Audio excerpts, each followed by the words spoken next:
In the midst of this affordability crisis, there's yet another voter mandated policy that the City Hall hasn't fully embraced yet that could actually help us secure thousands of affordable units. In 2015, San Francisco voters approved Proposition K by over 74%. Prop K made an argument that the highest and best use of surplus public land is affordable housing, from low income and homeless housing to middle income housing up to 150% of AMI. The measure allowed nonprofit affordable housers to develop public parcels for free. A huge win, given that the cost of land is a serious barrier to affordable housing development. The reason we have housing crisis in San Francisco is there's not enough land, and everyone wants to live in this great Bay Area. So, it's highly in demand, land, and housing is highly in demand. So when we work with the city, we're able to build on public land, and that's really critical because a lot of development, whether it's for-profit or affordable, the biggest obstacle is finding land to build on. Mayor's Office of Housing and Community Development owns different properties throughout the city. And when we partner with them and we do new developments, we're able to build on public land. And they only charge us, only $15K a year to lease the land. And we can lease up to 99 years, which is pretty amazing. A recent successful MoCD land investment is the former New Asia restaurant in Chinatown. Construction of 175 deeply affordable senior units on top of a new banquet hall starts at the end of 2026. Acquisitions like this are exciting, but few and far between because it still costs MoCD fair market prices to purchase land to develop. And of course, there's finding a willing seller, which is why Prop K sought to develop underutilized parcels that the city and county already own. Unfortunately, the city has not delivered on this voter mandate, including SFMTA bus yards. So good policies are only as good as the implementation that happens, only as good as the city agency that takes them seriously. And what we found with Prop K was that the city found various examples where they tried to circumvent a policy that voters had told them was the will of the people to take these lands that are public lands and maintain them for public use as affordable housing. Fernando Marti is a professor at the University of San Francisco and previously co-directed the Council of Community Housing Organizations. He helped draft Proposition K for the 2015 ballot. One of the things that was the root of Prop K was when the city took the Francisco Reservoir. Rather than taking this amazing opportunity to build affordable housing in a much needed place, created other uses that could have gone to affordable housing. And so what the voters said in Prop K is, if you have land that is not being used for its original purpose, declare it surplus, and give affordable housing the first chance at building on it. We found again and again times when the city would circumvent this. The city is filled with a lot of good public land, some owned by the city's real estate agency, some owned by the MTC, MTA, Muni, the school district, the Public Utilities Commission. We've had a couple of amazing opportunities through Muni, through the MTA, that we've lost over the last few years. There was the Moscone Garage that could have had over 100 units of affordable housing. That is not happening.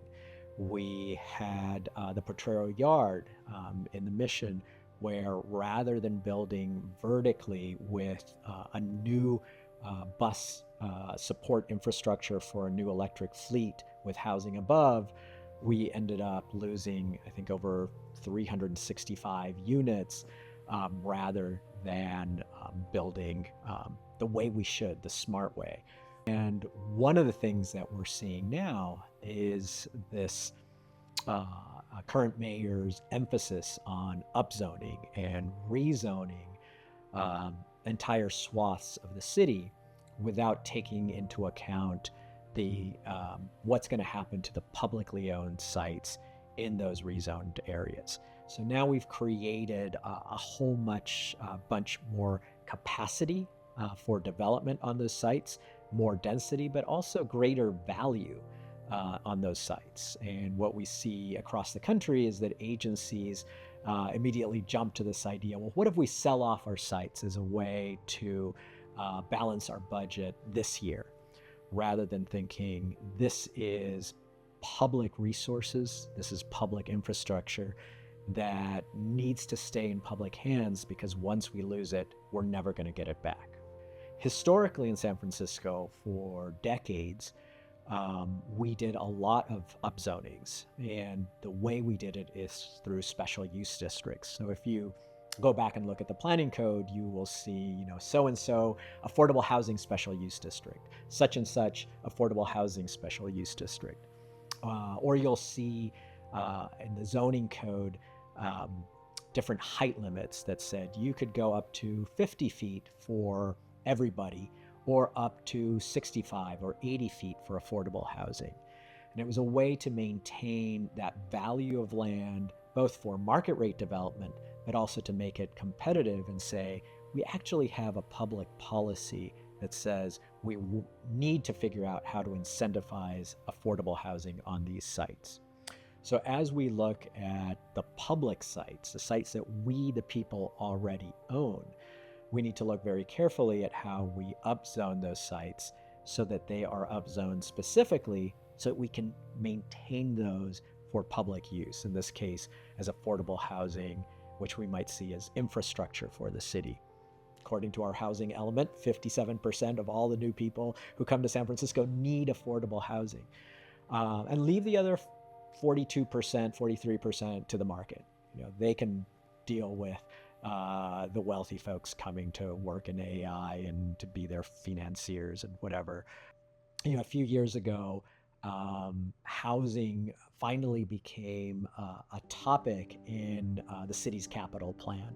So our city finally began to think of housing as part of infrastructure, but in a kind of cockamamie way, where when the city's infrastructure department looks at our sewers, for example, they look at what the needs are for sewers, what the lifetime of our current sewer system is, and when we need to ask voters for bonds to make sure those sewers don't collapse on us.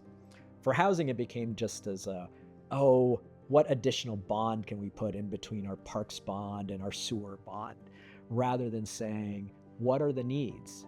57%. How are we going to address those needs? What part can come from bonds? What part can come from a public bank? What part can come from the whammy revenue bonds? What part needs to come from new revenue, for example, a transfer tax, for example, an increased business tax? And what are the things that we need to look outside of the city for? But they would create a comprehensive plan, just like we do for water and power and sewage and all the other aspects of infrastructure. And so one of the things that we need to do is take Prop K to the next level to ensure that the city takes it seriously at a time when land and money for housing are the main barriers to actually confronting the problem. Let's find a public site. Let's find a site that we can use as part of the pilot, that we can do, we can have for little or deferred costs, so that the financing looks better. Two, we can look at different ways of maybe municipal guarantees or some type of assurances for investors to come in and make the 5 to 7%, encouraging, besides the fact that we can lower the cost to lower the burden or the hurdle to get middle income housing built. We can use public lands at a low cost for the purpose of advancing a government mission to ensure that our critical staff, workers, civil servants can be in San Francisco.